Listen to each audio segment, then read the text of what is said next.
Pengalaman gue dapat benefit program kepemilikan saham karyawan Di SOP. video ini gue pengen ngebahas tentang perusahaan dengan benefit kepemilikan saham karyawan atau bahasa umumnya ESOP. Gue mau ngejelasin ini biar kalau kalian ditawarin benefit ESOP sama perusahaan, terutama startup baru, kalian paham. Di sini gue cuma jelasin kulitnya aja yang gue alamin. Kalau ada yang pernah dapat benefit ini juga, boleh share juga mungkin pengalamannya ya. Jadi gue pernah ditawarin ESOP sebagai benefit perusahaan di salah satu startup. Awalnya ini gue kira benefit yang menggiurkan karena gue bisa dapat duit gratis lah istilahnya pas nanti gue jual saham yang gue punya. Tapi ternyata nggak semudah itu Ferguson. Jadi nanti di kontrak ESOP kita bakal ada ketentuan berapa jumlah lembar saham yang kita bisa terima selama waktu tertentu. Kalau gue waktu itu selama 4 tahun. Nah, yang mesti kalian pahamin di sini adalah ada beberapa tipe penjadwalan pemberian sahamnya dan ada kemungkinan kalian nggak langsung dapat itu lembar saham ketika kalian masuk. Kalau gue dulu periode ESOP-nya 4 tahun dengan 1 tahun cliff.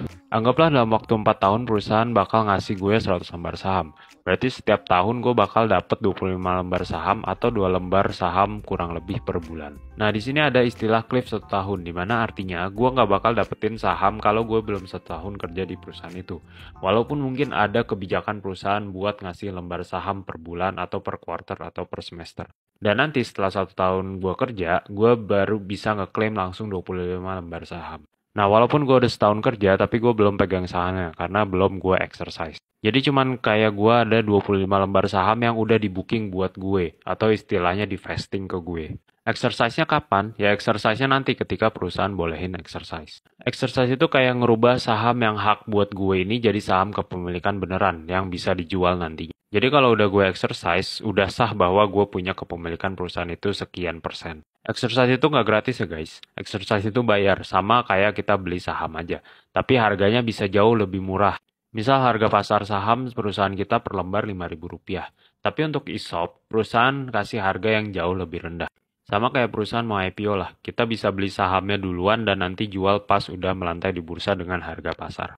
Habis kita exercise, itu nggak bisa langsung dijual juga guys. Jadi ada beberapa event kita bisa jual sahamnya. Contohnya perusahaan IPO, perusahaan kita diakuisisi dan mereka mau beli saham karyawan, perusahaan beli balik saham karyawan karena misal mau dijual lagi ke investor atau emang foundernya mau nambah jumlah saham mereka, dan lain-lain.